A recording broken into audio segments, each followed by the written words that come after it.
Hi, good morning, everyone. Welcome to the Filmmakers Live. This is the interview series where I interview filmmakers who have already been walking down the path of making films. And so we today have Rahul Nath with us, and I'm really excited.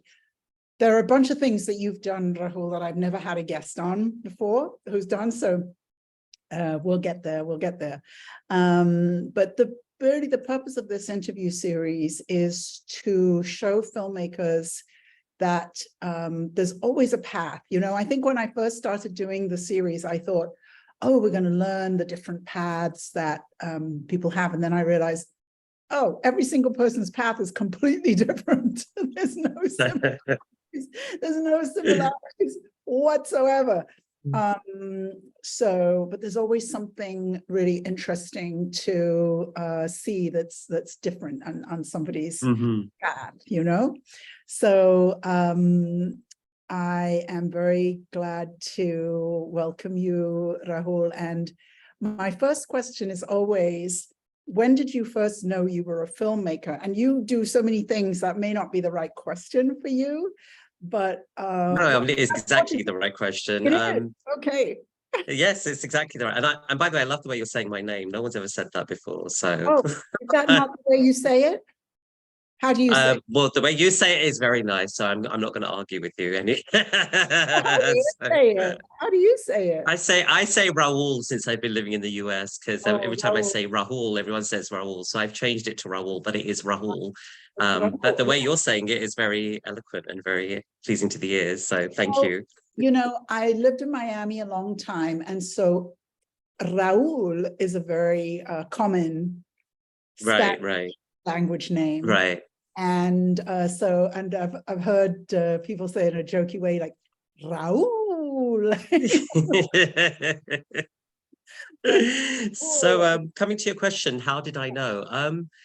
I mean, I've been in entertainment for a long time. I actually physically wasn't in entertainment till around 2007, 2008, but I had a lot of exposure to dancing and choreography, which is how I started. I started as a dancer. And did you start as a dancer as a child? As a child, yeah, I used to do it because obviously back in my time, and I'm exposing my age here, there was no iPhones, there was no internet. Oh. There was none of these things that we have now. You know, you had to find ways to keep your mind stimulated. And so I was part of a dance school. Again, the school system in England wasn't set up in a way where you had after school activities or you had something that you could go to. So you had to do this all yourself. So I started as a dancer, got into choreography, really loved being on stage and performing. I'm sorry, I'm always interrupting people. I'm sorry. No. What kind of dance did you start with? I did tap. Right. I started in Bollywood dancing because that actually ties in with your question. That's where my love of filmmaking came from, was from Bollywood cinema, because that's what I grew up watching. As an immigrant into the UK from India, I was still holding on to my Indian origin, and Bollywood movies is where I got my inspiration to be a filmmaker, to be a dancer, to be an actor, because that's the cinema that fueled me. And so I started as a dancer, slowly transitioned into acting, and then there was always this urge to do content that I want to do. And I'm sure other filmmakers will say this. That's why we become filmmakers, because there's so much content that you get to do, but how much of that content is the content that you want to do and you want to expose and you want to get your story across. So that natural urge was there. And I started with 2 short movies. And I have to be honest, and I hope all the other filmmakers will join me on this. My first short movie, I didn't know what the hell was going on. I didn't know anything about camera angles. I didn't know anything about casting. I actually didn't know anything. I didn't know anything at all. And I mean, when I look back on it now, I don't know how it got made. And I'm hoping everyone else can sympathize with me, the pain that I had to go through. I love it. I'm still going to go back, because something you said I thought was really important. You were saying you're part of all this content, but it's not necessarily your content or content you're interested in. Do you find that dancing or acting is the most difficult in that? I don't have much experience with dance, but with acting, I feel as though, especially for women, you know, but the roles that we get, it's just like, ugh, ugh. That's my. I think, yeah. I think 10 years ago, again, the world changes all the time. 10 years ago, or 15 years ago, if I ever dreamt of working in Bollywood, it was non-existent because I'm part of the LGBTQ plus community. So there were hardly any roles for my type of person. I'm not the most macho guy that they like to portray on Bollywood cinema. So you had Oh, to be a certain type of guy to be an actor in Bollywood.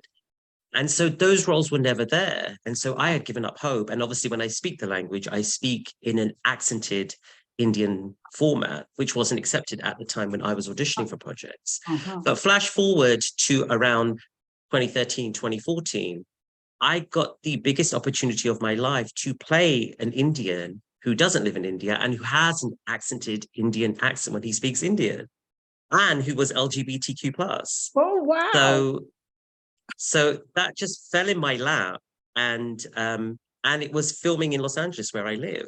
So I was like, wow, this is great. And then the film stopped, and then they shifted the location to Bangkok, and I was like, oh, I'm out because everybody else that was cast in Los Angeles was out because of budget issues. Oh, But then, lo and behold, I was flown to Bangkok, and I carried on the role. And that for me, I think it was about waiting for the right opportunity as an actor.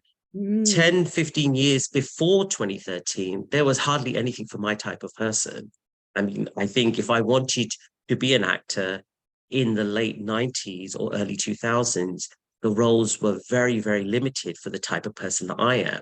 And as mm, an actor, and even as a filmmaker as well, you have to understand that there's a certain format that you are just going to shine in, where it's organic. You literally don't have to work because that passion, that excitement that you have and that story that you want to tell, you're not having to go uphill to tell it. You're just flowing with the river and you're telling it. And mm, that's what I found happened in my acting career. And that's what happened in my filmmaking career is that I didn't know what I was doing, but I knew I wanted to do it.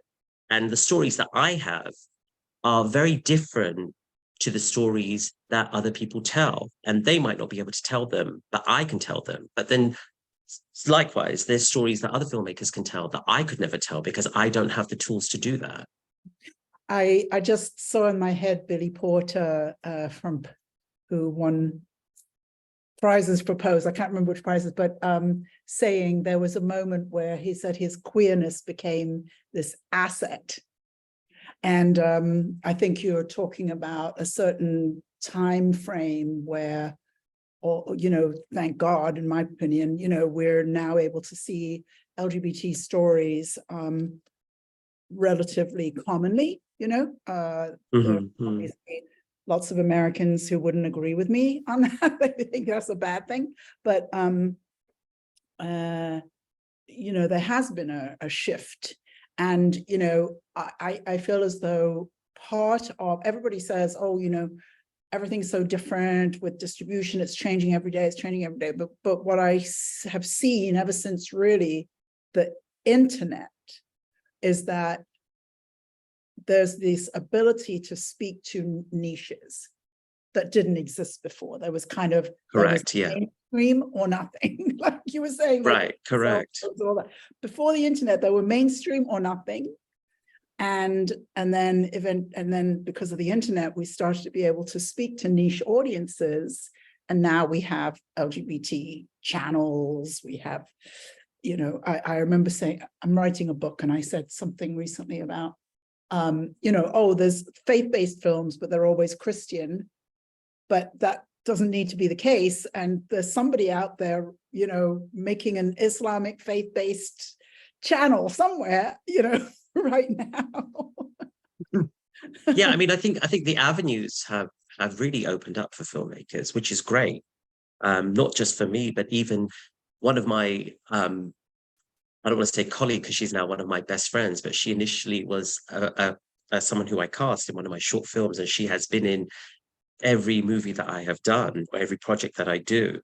And there's so many opportunities for her as a filmmaker as well. She's always telling me, oh, there's this for women over 50, there's this for women over color, there's this for women in this category. So again, 15 years ago, those conversations were not happening. They were not happening. And the internet and the distribution on the internet has been great. I mean, I remember when I did my first feature, and we were knocking on every distribution's door possible. And even at our premiere, we're like, please come and see our movie, please come and see our movie. And the response was like, yeah, it's great, but it's not really the type of movie that we want to do. Again, moving forward, 10 years after the release of the movie, we reformatted it into a miniseries because that was a suggestion that we got from one territory, that as a movie, as a feature movie, it's too hard to digest. But if you split it into 5 episodes, it gives people the option to watch it on their phone because each episode is only 15 minutes. So again, that idea was never there when we released our movie, and it released and we didn't get a good response. But then the minute we got this idea about splitting it into 5 parts, it was like we made another movie, but we didn't. We made the same movie and we just made money by changing the format in which it was presented. For me, because I want to go back. I'm always going back. Okay. And, so the other question that was about dance. So you were saying the roles were not there in the acting. What about dance? For me, it was always there. I mean, the UK has a very heavy Indian population. A lot of people have migrated from India to the UK. So the Indian population, the audience, and the need and the demand was always there. So in terms of Bollywood dancing, I never had to really struggle to find a foothold in that field.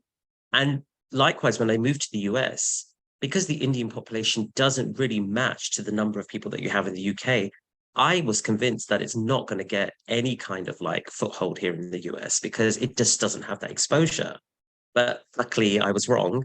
And I exploded as a dancer here, winning awards, doing event after event for celebrities, doing really big campaigns on TV, again, due to the Bollywood dancing, not any other type of dancing. So again, if I tie that into filmmaking, sometimes you've just got to do it. That's the best advice a filmmaker ever gave me, is just do it. Don't think about it, just do it. And once you do it, it gives you a confidence. It gives you the energy to carry on and do your next project and your next project after that. With America, most of the people on here are going to be Americans. And, I grew up in England, so people don't understand. But the way I explain about the relationship now between India and England is that the number 1 food in England is chicken tikka masala. Masala. I think it might be butter chicken, actually. It just changed in the last year. No, I think it's butter chicken now, which is chicken with half and half. But it's not as good as half and half cream sauce. Chicken tikka masala. Anyway. I think the butter chicken has trumped it, from what I remember. Yeah, so. But I don't think Americans could identify with the idea that the number 1 food in a country is an Indian food, but that's the way it is in England. And the relationship is so long and so deep. And so, it doesn't matter what kind of revolting right-wing English person you are, you're still going out for your curry on a Friday night. Right? Yeah. I mean, it's a staple food in the UK. Absolutely staple food. So when you said about, the Bollywood dancing being so popular there, I could see that, But then, so when you came to America and you were not expecting that, what is it that you think caused that explosion? What was it that was happening that had people so interested in Bollywood? I mean, I feel what helped the time that I was in is that Slumdog Millionaire had released, and obviously the success of that movie had spread so much. With obviously the movie being a great movie, and then obviously winning so many awards at the Oscars.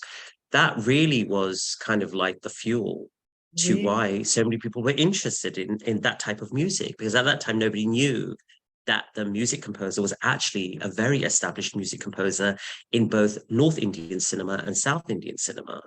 And so when for someone like me, when I heard his music, I was like, oh, great, he's done another masterpiece. But for everybody else, it's like, wow, what is this kind of music? This has changed the movie completely. Can you tell? I forgot Slumdog Millionaire. What a joy that film was. Yeah, it was amazing. It was amazing. And it was amazing because I feel they really showed a side of India that sometimes doesn't get shown.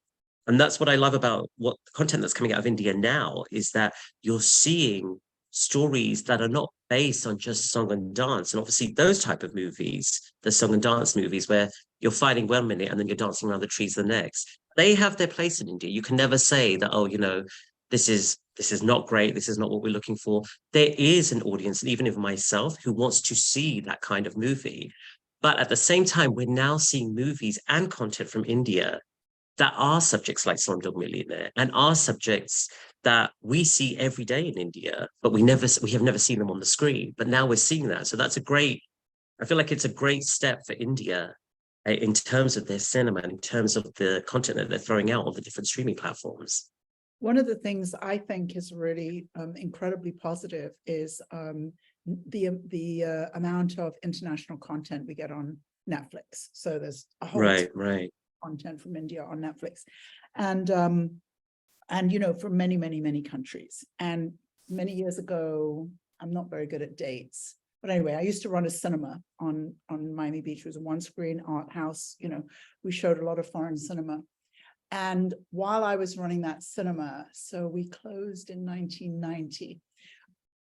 In 1980, when you looked at the top 100 films in the US, there were several foreign language films. By 1990, the only foreign language films in the top 100 box office were English films. So there were, maybe a handful from the UK, the rest. So foreign language was dead in 1990. And so the rise of Netflix has, I think, done this amazing thing where people are just, for sure. I just finished watching a series from South Korea, that was incredibly good, called Extraordinary Attorney Woo, about an autistic attorney. But that internationalism, has really become very popular today. Could you talk a little bit about the difference between North Indian and South Indian cinema? Yeah, I mean, again, that has evolved completely back in the 80s and the 90s. If you were an actor from an actor standpoint and you weren't getting work in North India, which is Bollywood cinema, which is the most well-known cinema from India, Biggest cinema you would go, in the world. biggest cinema, churning out the most number of movies per year. Yeah.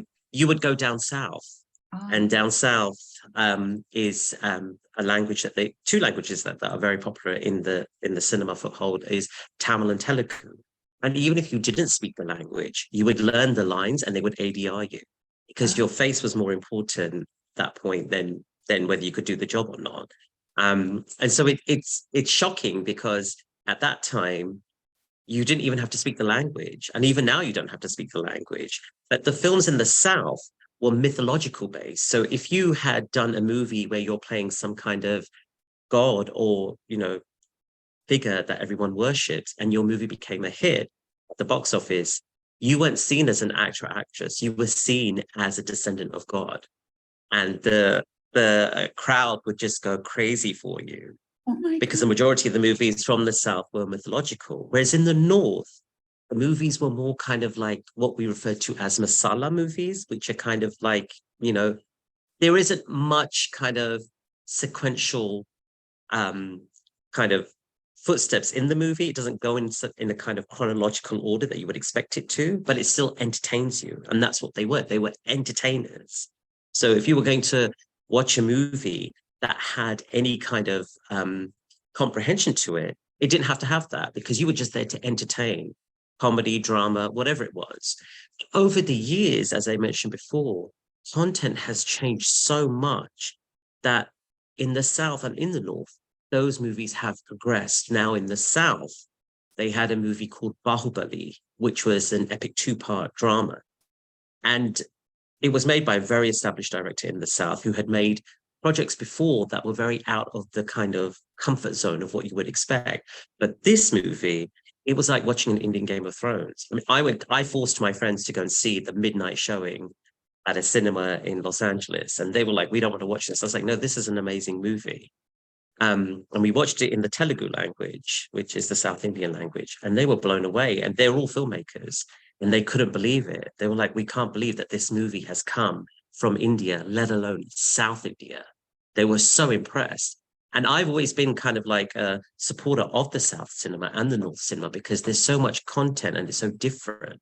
And I resonate with it that I'm always promoting it. Oh, we just lost your sound, Rahul. I went mute for a second. Am I back?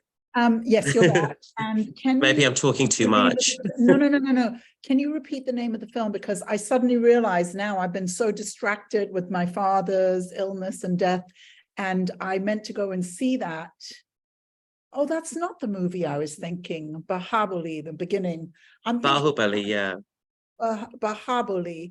There was a movie that there was a huge amount of buzz about that was an Indian movie, and I thought that was it, but now I'm not recognizing the name. And I remember I want to go see it at the cinema, and I didn't get it. I mean, this specific movie, Bahubali, I think as a filmmaker, if that's your genre, the Game of Thrones kind of arena, if that's your genre, you definitely have to go and watch it. I mean, I was so impressed with that movie. The first part, I didn't feel like I was watching a movie from India. And again, it's not in the standard Hindi language, which is the national language of India. It's in a South Indian language, Telugu. So I understand a little bit of Telugu, but thank God for those subtitles. Otherwise, I wouldn't understand anything. And thank God they had subtitles because my friends don't understand any Telugu. So they were like, "Where are the subtitles?" And I was like, "They're coming." What is the language of the North Bollywood movies? So in the northern part of India is Punjabi cinema, which is referred to as Hollywood, and that's Punjabi language that they speak there. So, but what language is Bollywood in then?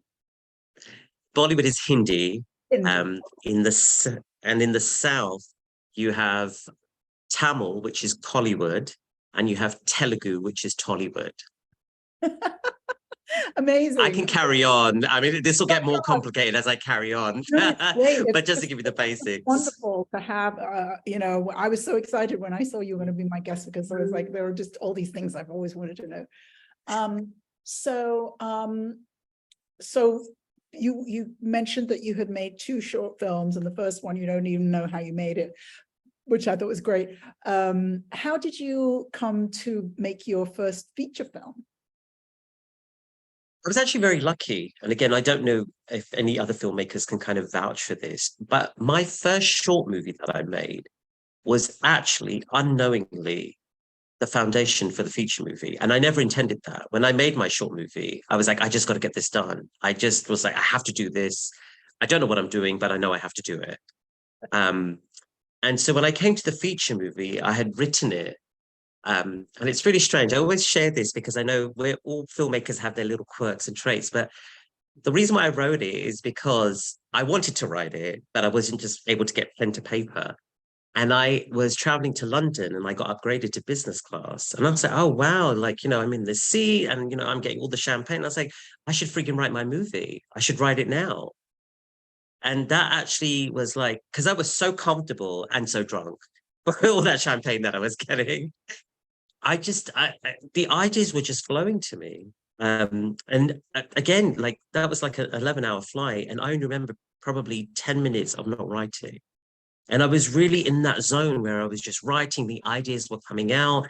And then as I did the first draft, I was like, oh, wow, there's a lot of scenes from my short movie that worked really, really well that I can put into this movie. But this was all a happy coincidence. This wasn't like, oh, I'm making my short movie and this is going to be the bread and butter for the feature. It was nothing like that at all because my second short was completely different from my first short.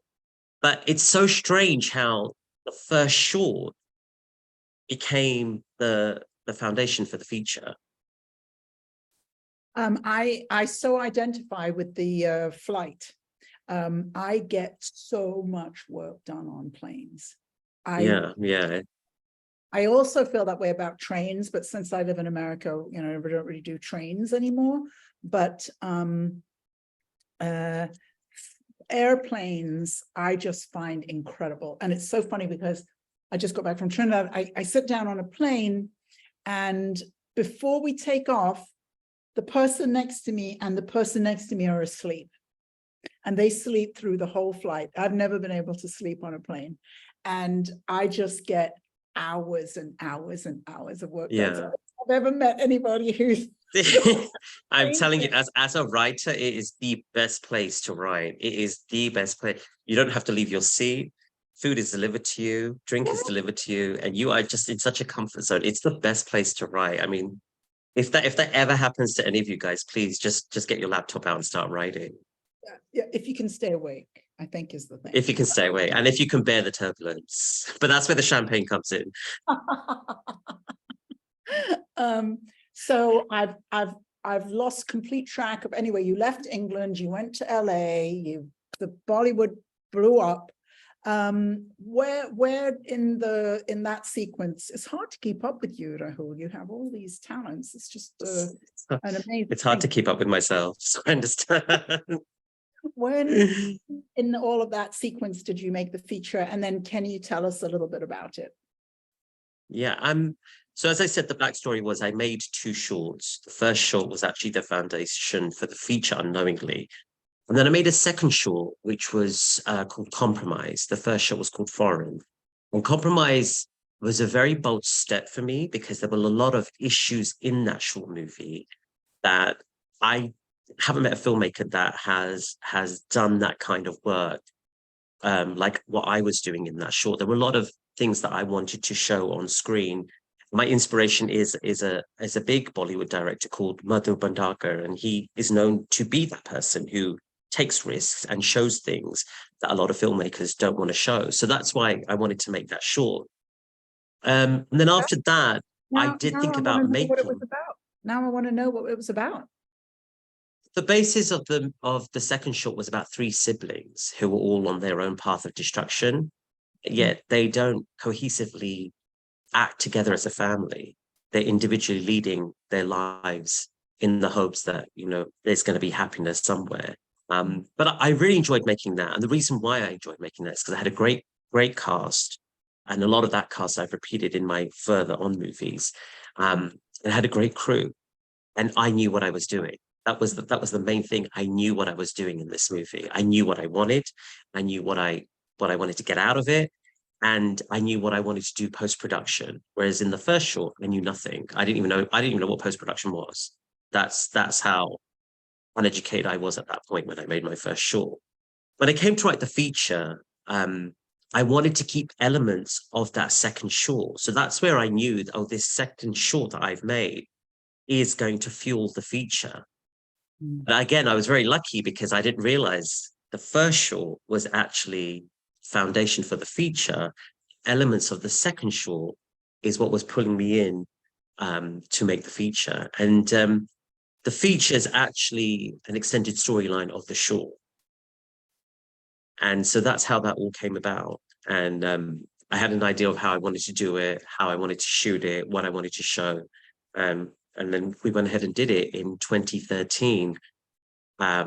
We initially were supposed to start in August of 2013, but I booked this huge Bollywood role, which forced me to fly to Bangkok for a schedule and then to India for a schedule. So the movie got delayed from August to December. And when we got to December, the investor that we had pulled out. And so I was left with the option with my co-producing partner that do we make this now or do we wait? And it was a case of synchronicity just lining up. My aunt, really, who is my favorite aunt now, because she gave me her house for free for 5 days. One of my colleagues had a production house, which had different rooms. And he basically said, if we're not hired out in the days that you need it, you can have the whole space. And he undercharged me and we were there for like 14 hours every day for 3 days. The cast who I wanted in the movie, who had worked with me previously in my shorts or who weren't able to work with me in my previous shorts, they all came together. And it was probably the best filmmaking experience I've ever had in my life because I knew what I was doing. At the same time, the cast and the crew were just so cohesive with me. I mean, I couldn't have asked for a better cast. I mean, even now, some of those casts, I will always be in debt to them because as an actor, when you get a role, you give it your best. But sometimes actors can they can lose that passion, especially on independent projects. They can just be, well, this is just a paycheck. I don't care. I mean, I know actors like that who even do that with network TV shows. I was very lucky because my actors were giving their all over the period that we were shooting. And we only shot for like 6 days. We did a feature in 6 days because time constraints. I had to go back to India to film. This was the only window that we had, and it was the Christmas period. So for me, that was probably the best filmmaking experience I've ever had in my life. All my work is about money. And so, and don't feel obliged to say any numbers. But so you lost your investor. And so originally, what was your investor going to come in? How were they going to make their money back? What was their thinking? Why did they want to support you? Their thinking was that this is kind of like a Bollywood/Hollywood project, which at that time, people were looking for those projects. They were looking for crossover of Bollywood and Hollywood. And he actually suggested that we have a song and dance in the movie, because obviously that's the entertainer movies of Bollywood in that time. And I said, it's not that type of movie. You know, you can't just have a husband slap his wife in one scene and start dancing in the next scene. Like, it's not that type of movie, unless if you're doing a slapstick comedy. And so we got to an agreement, but I think that agreement was still on shaky ground because he wanted something else. Yes. And I was telling him, look, if we're doing that, it's not making sense to me. So the ground was already quite shaky. But at the same time, I had booked this huge Bollywood project as an actor. And so I was explaining to him that, look, you know, the reason why I need to delay it is because of this. And I can't say no to this because this is going to be great for my career and it's going to open up different doors. So as an investor, and from the investor's point of view, I can understand why he pulled out, because the ground was already shaky. And then obviously he's looking at me and saying, well, he's taking preference over this, over this. And so I completely understood. I mean, I still have a lot of respect for him. I still speak to him and get his advice, but it didn't work out on that front. Right. For me personally, I have found when I put the money in, I can do whatever I want. And that's what I like to do. But obviously you can only do that to a certain extent. You can't do that. You just said an incredible thing. You just said an incredible thing, because filmmakers are always looking for investors, and that's great. But you just said, you know, when I put my own money in, I can do what I like, you know. And so I always want my clients to raise money. I don't want them to put their own money in, but I want them to be able to have the ability to do whatever they want. Right. And I always start from the perspective. I'm sorry, there's construction going on. Can you hear all that banging and stuff? Oh, good. But I do think, especially on your first feature, that it may be the only time you ever get to do what you want, you know, because your career, and as you actually do start to get investors, and as you do start to answer to other people financially, actually that may never happen again, you know. So, yeah, I mean, I was lucky again because my good friend co-produced with me. But again, when we were working together, we weren't friends. He was the producer that I had to answer to. Still, that element of friends did kind of flow over, but I was very kind of, he's not my friend, he's a producer, and I have to talk to him as a producer. You know, once this is over, then we can go back to being friends. So it was a great experience. And again, I come back to what I said before, that if you're a filmmaker and you can do it with what you have, just do it. I mean, that is the best training that you can ever get. You're on set, you're having to deal with people. And, you know, unfortunately, we live in a world where you're not going to get on well with everyone. Unfortunately, for me, I've lost a lot of friendships through my filmmaking career. But then I've realized is that, I'm not trying to say this to sound arrogant or anyway, but as you rise, if people don't rise with you, then you can't keep them on. I mean, I'd worked with people who had been on my 2 shorts with me and done other stuff with me. And it was always harmonious and excellent, and they went above and beyond. But when I got to the feature and I went back to some of those same people, it was like I didn't know what beast I was dealing with, and I was confused. But you have to just move on.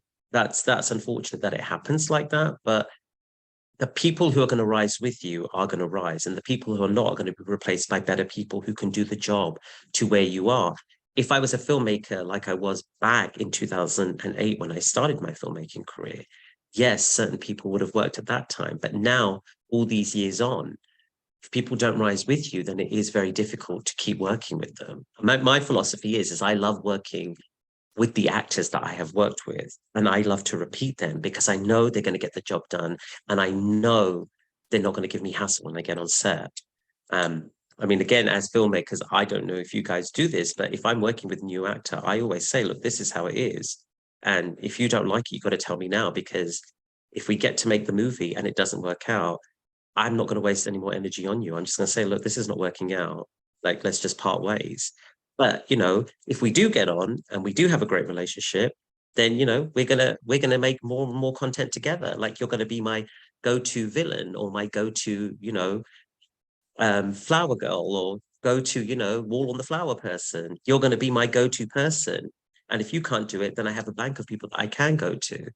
So that's why I love filmmaking, because not only are you learning as a filmmaker, but you get to work with actors. And if you're an actor yourself, when you see that actor go to a level that they've wanted to go to and you see them achieve it, it gives me it gives me such great satisfaction. I love it. And especially with my feature, that's what happened. I worked with actors who I always wanted to work with.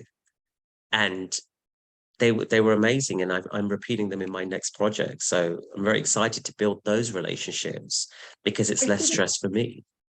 I should have asked you before, but what was the log line of Kazana? Or Kazana, how do you say it? Kazana's logline is "Revenge is served." Revenge is served.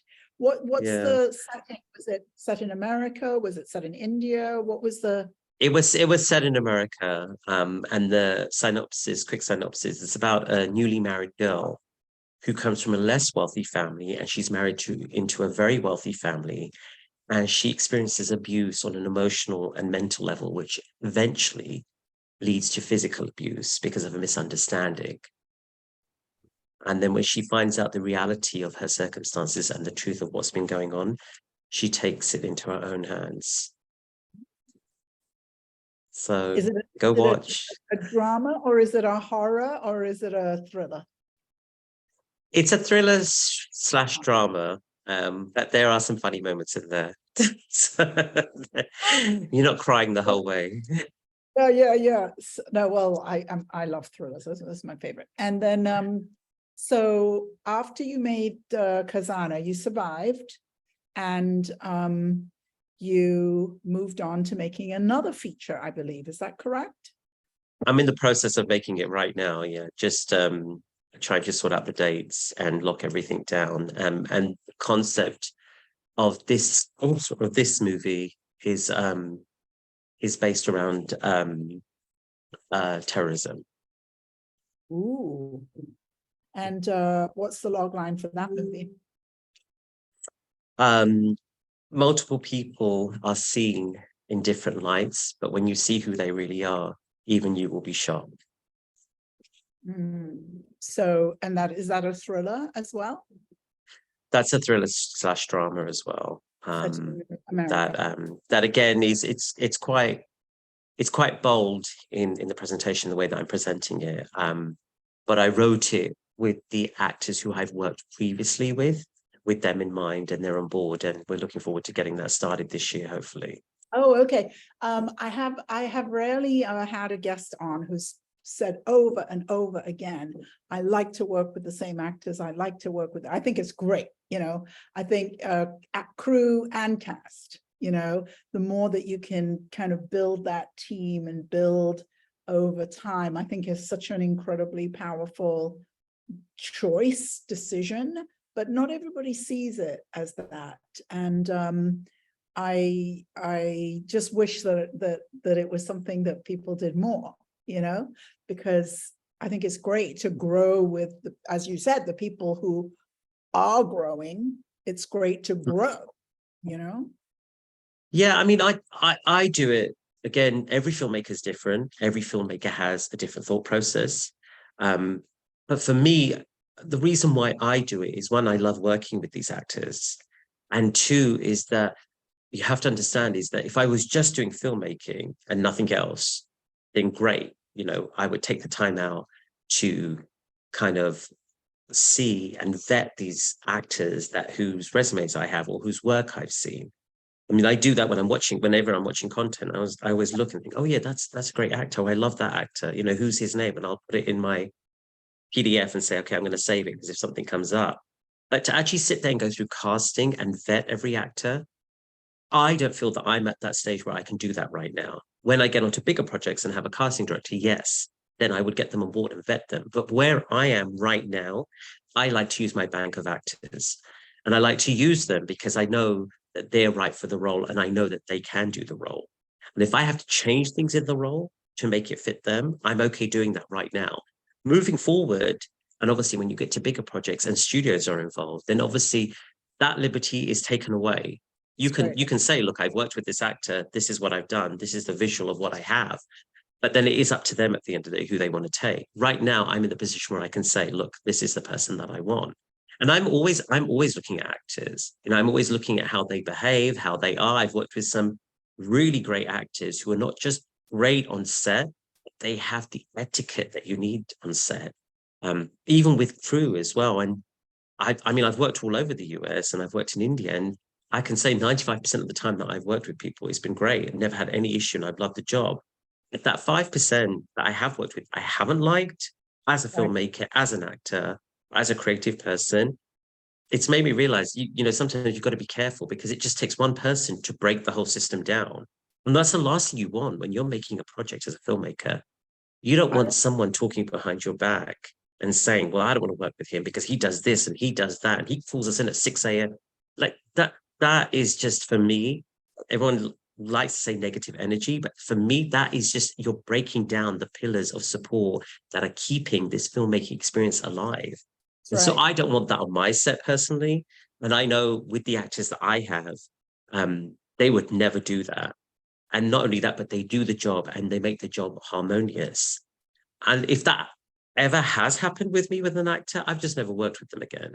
And the filmmaking crew, what I like about... I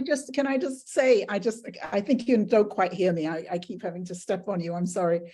But one of the things I say is that the less money you have, the more you cannot afford to have a negative on your set. And I think that people always think that I'm talking about competence, which of course people have to be better than competent.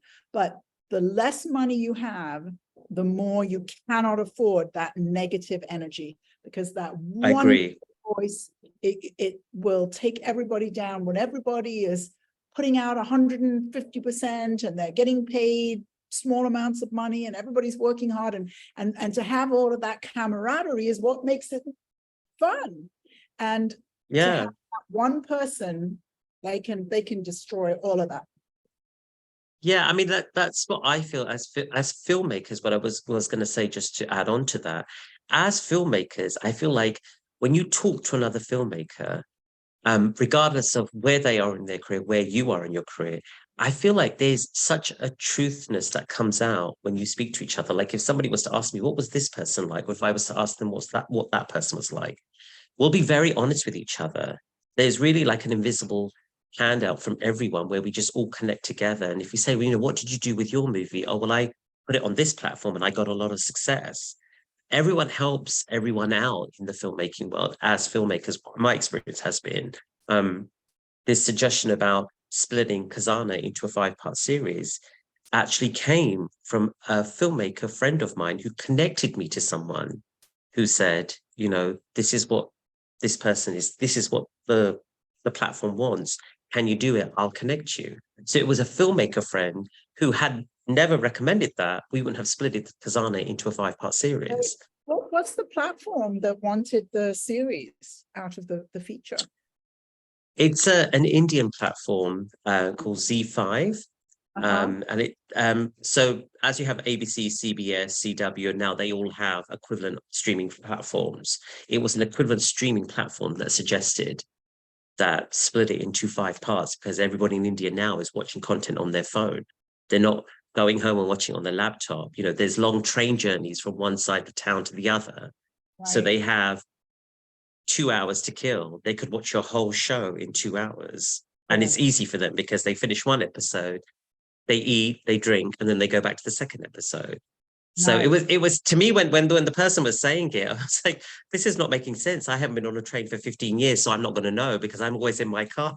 So I was like, I have no concept of trains anymore or subways because I don't do it. But he was like, no, he goes, train journeys in India, they can be up to 3 hours. Yeah. And you know, people entertain themselves in those 3 hours. They use their phones, they'll play games, they'll watch like an episode, they'll change platforms. As they're changing platforms, they'll eat some food, they'll get onto their train again, and they'll start watching another episode. So when that concept was presented to me, I was just like, yeah, I'm not really seeing it. But I'm glad I did listen and I did do what they wanted me to do. So. And then with the film that you're making this year, how are you raising the money for that film? So again, I've raised the money myself through what I have done as an actor, because the budget is super low. And obviously we're in a strike and we can do it because of the interim agreements. Things are actually much cheaper at the moment because of the situation that we're in. So I've actually raised the funds myself through all the acting work that I have done. But again, I think this is probably the last time that I'm going to be able to do that because the ongoing projects that I have are projects where I'm going to need studios involved or I'm going to need a studio backing. Well, we should talk also. I just don't like to see filmmakers spending their own money. I like to help you raise money, so we can talk. Yes. So so the film is coming up. What else have you got coming up this year, Mr. Multi-talented? Well, we're on strike, so not much in terms of the acting front. Right. But in terms of writing front, I also have a TV show which I have pitched to several festivals. And that definitely will need to be studio affiliated. And that's actually based on my experience in the hospitality field. And I kind of pitch it as kind of like the hospitality version of Grey's Anatomy, where, you know, the doctors and the nurses are looking after patients, but we still see what's happening in their lives. And it's the same with hospitality, is that when you are doing events for people who are spending $250,000 or $500,000 on a wedding, you have to put your best face forward. But little do you know what's going on behind that face that you're putting forward. And I've really loved writing that because as a writer as well, when you write the own experiences that you have been through and you put them on paper, there's a different kind of feeling to it. So I'm really hoping that sees the light of day because I'm very, very excited about that project, really excited about getting that out there and showing to the world what hospitality is about. Because again, as a guest in hospitality, you only see the one side. You don't know what's going on behind. And for me, hospitality career was a big happy accident. It's probably one of the best things that have happened to me since I moved to the US. I never anticipated a career in hospitality, but I've met some of the best friends who I never would have had any contact with outside of a hospitality career, but who've become my family. And especially through COVID, we were really there for each other. So it's kind of like, I would say it's kind of like finding your family in your friends in a hospitality setting. So let's open it up and see if anybody has any questions for Rahul. Just raise your hand, your digital hand, or your, if not, I will just keep asking questions. Sam, it looks as though you have a question on your mind. Oh, well, I mean, it's somewhat. I mean, it has been one of my lifelong dreams to actually do a few projects in India, direct a few projects in India, because my father actually lived in India for 5 years, traveling with a very well-known guru named Baba Muktananda, and his successor, Guru Mai Chidvilasananda, who is my guru. And I haven't been to India yet, but I grew up with Indian mythology, you know, growing up in the ashram, and both in Oakland and New York. And also, you know, I have many friends from India who tell me great stories about India as well as my father, and I said to myself, I really need to go to this country, you know, to have my own experience and someday make my own projects over there. So, That's and so interesting, Sam. I've been to that ashram in Oakland. you have. Yeah, and my spiritual home is an ashram in Florida. Oh, nice. Yeah, Excellent. yeah. So, and I've never made it to India, but it's definitely going to happen. Me too, because I mean, of all of, especially from the City Yoga upbringing that I have, I'm definitely, you know, destined for India. So, yeah. Yeah. You should watch that movie, Sam. Because I heard, right, you said you have a desire for mythological movie making. Is that what you said? Sorry, because it did cut out a Yeah, bit. I've always been fascinated with mythology, you know, since I was a kid. Yeah, you should watch Bahubali. I think again, if that was my genre, I wouldn't tell you. I'd want to keep it all to myself. But I think you will find I think you would find a lot of inspiration watching that movie. I watched that movie, and never before have I watched a movie and I've watched it in so much detail where I've noticed the sets, the coloring, the costume, everything about it. Like if I had to fault a movie, that is one movie I cannot fault. Like I cannot find any fault in it. And I don't even speak that language that the movie is presented in. Um, but it is so well made, so well made. I think you personally, because you have that desire, you should definitely watch it. Definitely. Because I'm inspired to make a movie like that, but it's definitely out of my comfort zone. It was too happy for me. Like I like sadness. So You know, the movie that I was thinking about that there was all this buzz about is called RRR. oh yeah, so that is the same director who made I, Bahubali. I see. Right, right. Yeah. So that's the same exact same director. That director must just be something special because that director is able to somehow cross that kind of you know, I think I know for every Trinidadian, their dream is to make a film in Trinidad that becomes famous internationally, you know, so I'm sure Right. the Indian director to be able to make a Oh, film. he's amazing. He made a film years ago, and I'm thinking 10 years ago, if I'm correct, about this boy who falls in love with this girl. The boy is murdered by the girl's obsessed lover.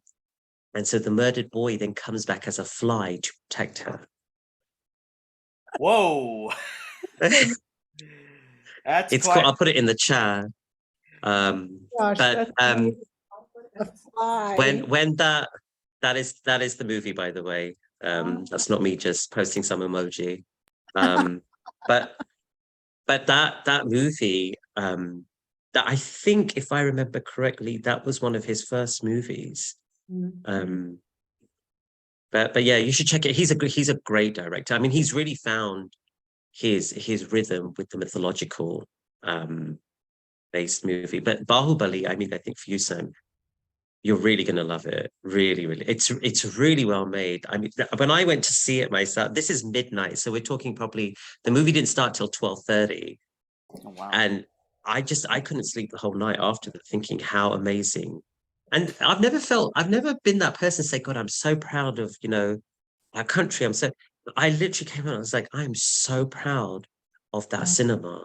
This is just such a huge achievement for this cinema. Like he's broken every barrier possible to showcase That's fantastic. Excellent. Thank things you. about, yeah. I'm sure that if Joseph Campbell were still alive, I'm sure he would love that movie. Yeah, more than likely. Yes. Thanks so much, Sam. Lovely to meet you. Thank you, Sam. You're welcome, just Rahul. You're realized, welcome, Joanne.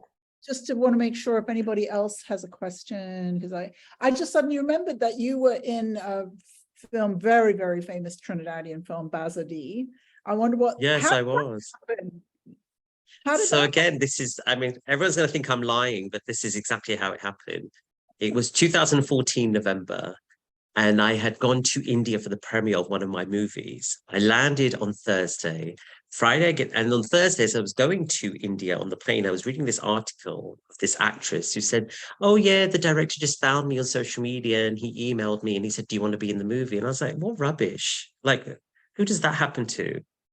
that's like the biggest rubbish I've ever heard in my life. And I just threw the magazine and I was like, went to sleep, reached in India, really jet lagged, and then getting ready for the premiere. And I get this email saying, oh, hey, Rahul, we saw this movie of yours and we're really interested in you being in this movie called Bazodee, shooting in the Caribbean. Are you available? We'd like to speak to you today.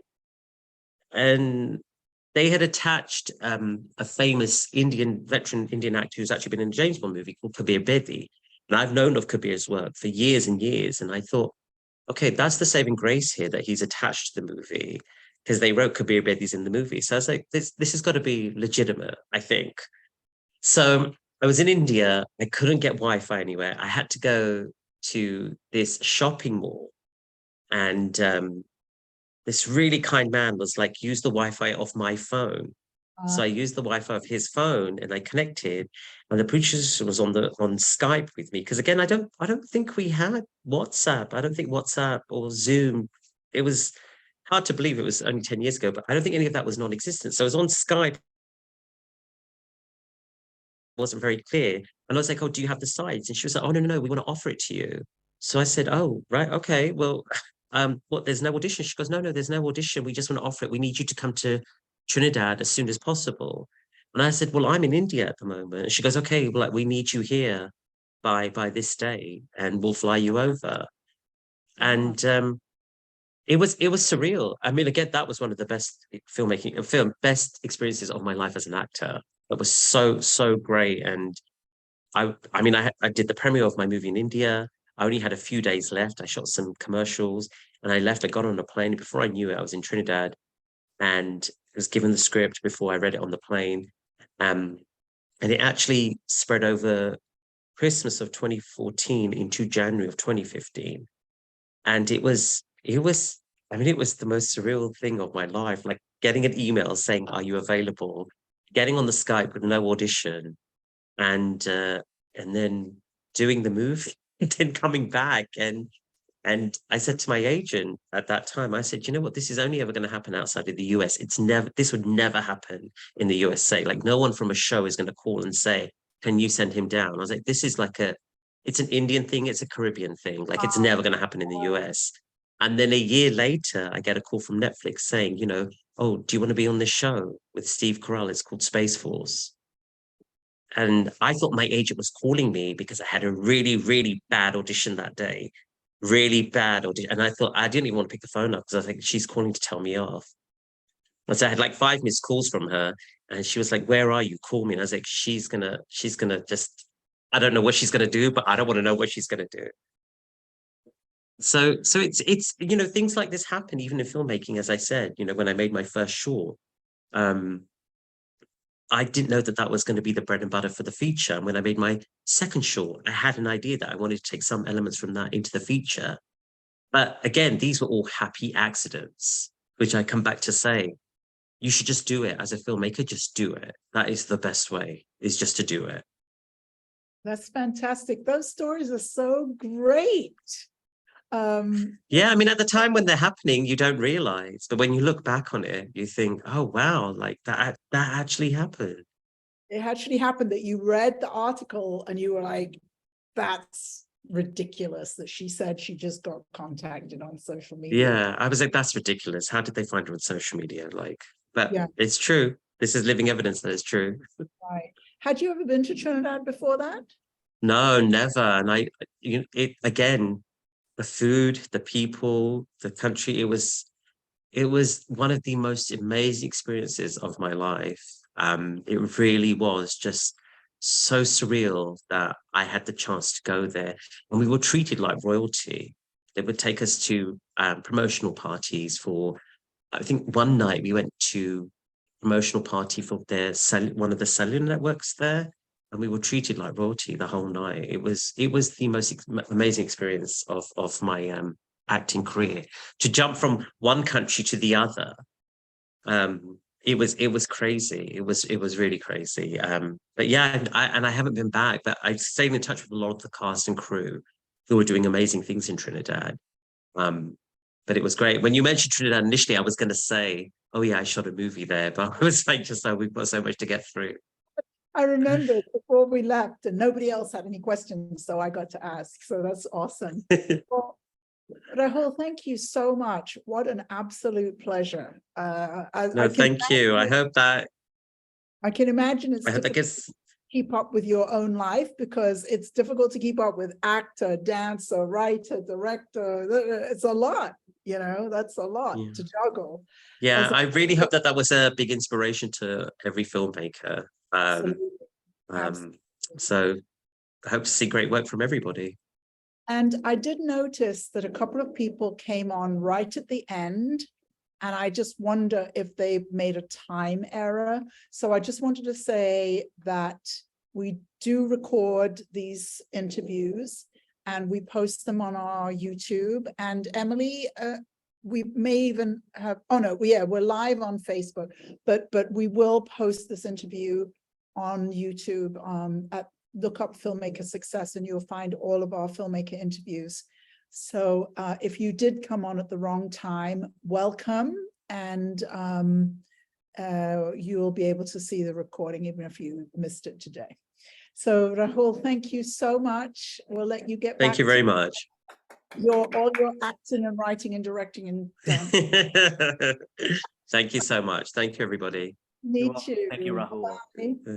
Bye, Joanne. Bye, Rahul. Bye. Bye, everyone. Bye. Thank you, Sam. Go watch Bahubali, Sam. I will. I'm I'm going to.